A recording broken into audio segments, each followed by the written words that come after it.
ಚಿನ್ನ ಅಂದರೆ ಯಾರಿಗೆ ತಾನೇ ಇಷ್ಟ ಇಲ್ಲ ಹೇಳಿ. ಅದರಲ್ಲೂ ಹೆಂಗಳೆಯರಿಗೆ ಚಿನ್ನ ಅಂತ ಹೇಳಿದರೆ ಅಚ್ಚುಮೆಚ್ಚು. ಇತ್ತೀಚೆಗೆ ಚಿನ್ನದ ಬೆಲೆ ಗಗನಕ್ಕೇರಿ 1 ಲಕ್ಷದವರೆಗೂ ಕೂಡ ಬಂದು ನಿಂತಿತ್ತು. ಇನ್ನು 2025ರಲ್ಲಿ ಚಿನ್ನದ ಬೆಲೆ ದಾಖಲೆಯ ಮಟ್ಟಕ್ಕೆ ಏರಿಕೆಯಾಗಿತ್ತು. ಕಳೆದ ವರ್ಷಕ್ಕಿಂತ 50% ಚಿನ್ನದ ಬೆಲೆ ಈ ವರ್ಷ ಹೆಚ್ಚಾಗಿದೆ.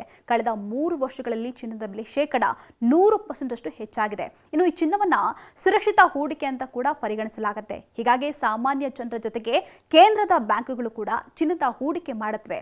ಇನ್ನು ಒಂದು ದೇಶದ ಮಟ್ಟಿಗೆ ಚಿನ್ನ ಆ ದೇಶದ ಆರ್ಥಿಕತೆಯ ಜೊತೆಗೆ ಆರ್ಥಿಕ ಸ್ಥಿರತೆಯ ಒಂದು ಭಾಗ ಆಗಿರುತ್ತೆ.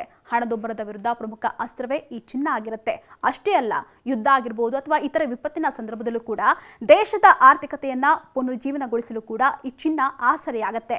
ಹೀಗಾಗಿ ಹೆಚ್ಚಿನ ಜನರು ಚಿನ್ನವನ್ನ ಖರೀದಿ ಮಾಡ್ತಾರೆ. ಇನ್ನು ಕಳೆದ ತಿಂಗಳು ನಮ್ಮ ದೇಶದ ರಿಸರ್ವ್ ಬ್ಯಾಂಕ್ ಮೊಟ್ಟ ಮೊದಲ ಬಾರಿಗೆ ಚಿನ್ನದ ಗಟ್ಟಿಯನ್ನ ಸಾರ್ವಜನಿಕವಾಗಿ ಪ್ರದರ್ಶನ ಮಾಡಿತ್ತು. ಜಗತ್ತಿನಲ್ಲಿ ಯಾವ ದೇಶ ಅತಿ ಹೆಚ್ಚು ಚಿನ್ನವನ್ನ ಹೊಂದಿದೆ, ಹಾಗೆ ಯಾವ ದೇಶ ಹೆಚ್ಚು ಚಿನ್ನವನ್ನ ಹೊಂದಿದೆ ಅಂತಲೂ ಕೂಡ ತಿಳಿಸಿತ್ತು. ಅದರಲ್ಲಿ ಮೊದಲ ಲೀಸ್ಟ್ನಲ್ಲಿ ಅಮೆರಿಕವಿದ್ದು ಒಟ್ಟು 8,133.46 ಟನ್ ಚಿನ್ನವಿದ್ಯಂತೆ. ಇದರ ನಿವ್ವಳ ಮೌಲ್ಯ 6.6 ಬಿಲಿಯನ್ ಅಂತೆ.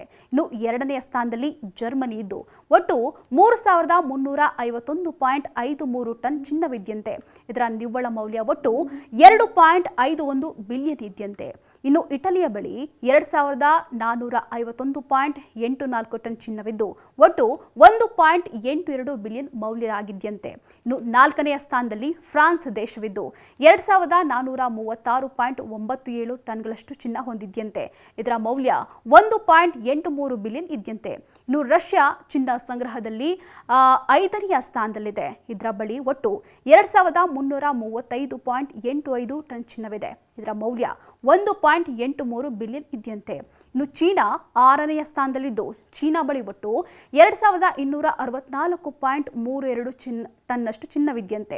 ಇನ್ನು ಭಾರತ ಚಿನ್ನದ ಸಂಗ್ರಹದಲ್ಲಿ 8ನೆಯ ಸ್ಥಾನದಲ್ಲಿದ್ದು ಭಾರತದ ಬಳಿ ಒಟ್ಟು 84.76 ಟನ್ ಚಿನ್ನವಿದೆಯಂತೆ. ಇದರ ಮೌಲ್ಯ 630 ಮಿಲಿಯನ್ ಇದೆಯಂತೆ.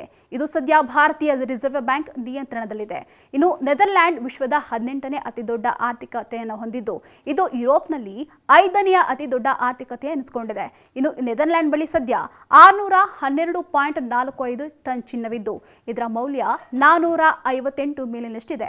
ಇನ್ನು ಟರ್ಕಿ 10ನೆಯ ಸ್ಥಾನದಲ್ಲಿದ್ದು ಒಟ್ಟು 584.93 ಟನ್ ಚಿನ್ನವಿದ್ದು ಇದರ ಮೌಲ್ಯ 438 ಮಿಲಿಯನ್ ಇದೆಯಂತೆ. ಇದು ಟರ್ಕಿಯ ಸೆಂಟ್ರಲ್ ಬ್ಯಾಂಕ್ನಲ್ಲಿ ಇದೆಯಂತೆ.